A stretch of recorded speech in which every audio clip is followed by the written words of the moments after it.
आइए तो क्वेश्चन से अच्छे से समझते हैं। हमें ये दिया है d2y/dx² माइनस के 5dy/dx प्लस के 6y इक्वल टू 0। सबसे पहले तो हमें ये पता होना चाहिए कि ये हायर ऑर्डर है या नहीं। तो 2 है पावर में, ठीक है, यहाँ पे भी 2 है, तो ये क्या है, हमारा हायर ऑर्डर डिफरेंशियल इक्वेशन है। अब हमें सेकेंडली ये पता होना चाहिए ये होमोजीनियस है या नॉन होमोजीनियस है। इक्वल टू 0 है तो हमारा फंक्शन जो है वो इक्वल टू 0 है, इक्वेशन जो है हमारी इक्वल टू 0 है, तो ये होमोजीनियस है, ठीक है। नॉन होमोजीनियस में क्या होता है, यहाँ पर इक्वल टू में कुछ ना कुछ हमारा फंक्शन होता है, sin x cos x e⁻2x वगैरह वगैरह, ठीक है।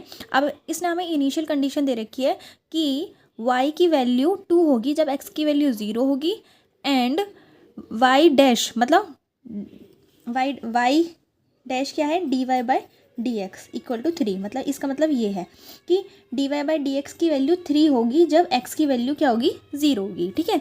तो चलो क्वेश्चन स्टार्ट करते हैं। स्टेप फर्स्ट है हमारा, पहले इसे हम d की फॉर्म में लिखेंगे। तो मैंने बताया था कि हमें dy/dx को क्या लिखना है, d लिखना है।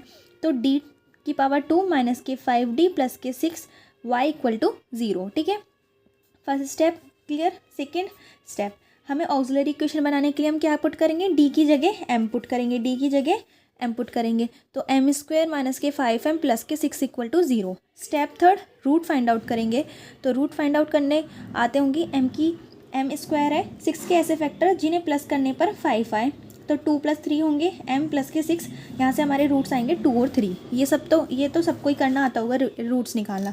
अब रूट्स कैसे आए हैं, रियल आए हैं और डिफरेंट है, 2 और 3 है, तो रियल एंड डिस्टिंक्ट रूट्स। अब रियल और डिस्टिंक्ट रूट्स के सॉल्यूशन क्या होते हैं, यहाँ पे हमने क्वेश्चन पहले पीछे किया था कि रियल एंड डिस्टिंक्ट रूट्स के होते हैं y = c1 e⁻m1x plus c2 e⁻m2x। तो यहाँ पर हम क्या करेंगे, c1 e⁻3x plus c2 e⁻2x, ठीक है।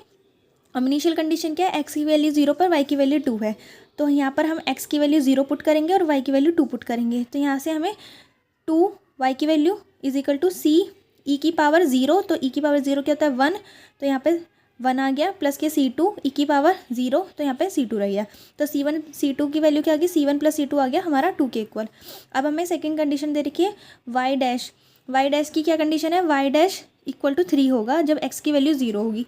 तो y डैश हम इसका क्या कर देंगे, डेरिवेटिव कर देंगे। तो y डैश = ये कांस्टेंट है तो ये ऐसे ही रहेगा, e⁻3x का हो जाएगा e⁻3x डेरिवेटिव और यहाँ पर 3 आ जाएगा प्लस 2c2 e⁻2x डेरिवेटिव करना आता होगा। अब कंडीशन लगाएंगे, x की वैल्यू 0 पर y डैश की वैल्यू 3, तो यहाँ पर भी 3 = 3c1 + 2c2 आ गया। अब 2 इक्वेशन मिल गई हैं, हम इनको सॉल्व कर देंगे।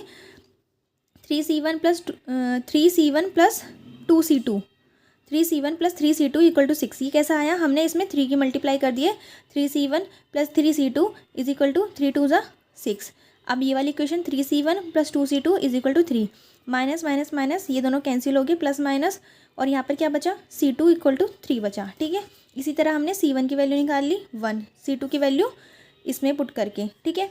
तो यहाँ से हमारे क्या आया, y = c1 की वैल्यू कितनी है, ये 1, तो यहाँ पर हमने वैल्यू वापस पुट करी यहाँ पर इस वाली क्वेश्चन।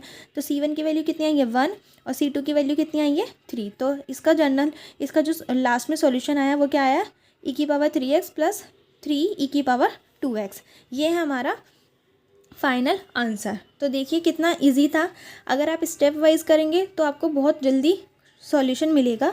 सबसे पहले बस हमें डी में लिखना है, फिर हमें पुट कर देना है एम में, फिर हमें रूट्स निकालने हैं, देन जनरल सॉल्यूशन की इक्वेशन याद रखनी है क्या होती है, ठीक है। फिर वहाँ पे c1 c2 की वैल्यू फाइंड आउट करो और लास्ट में वैल्यूज़ को पुट करके आंसर मिल जाएगा। आई होप आपको ये वीडियो समझ में आई होगी, और अगर आपको कोई भी डाउट हो तो आप कमेंट सेक्शन में पूछ सकते हैं, एंड आप मुझे सजेस्ट करें कि मैं नेक्स्ट वीडियो किस टॉपिक पर बनाऊं। Thank you so much.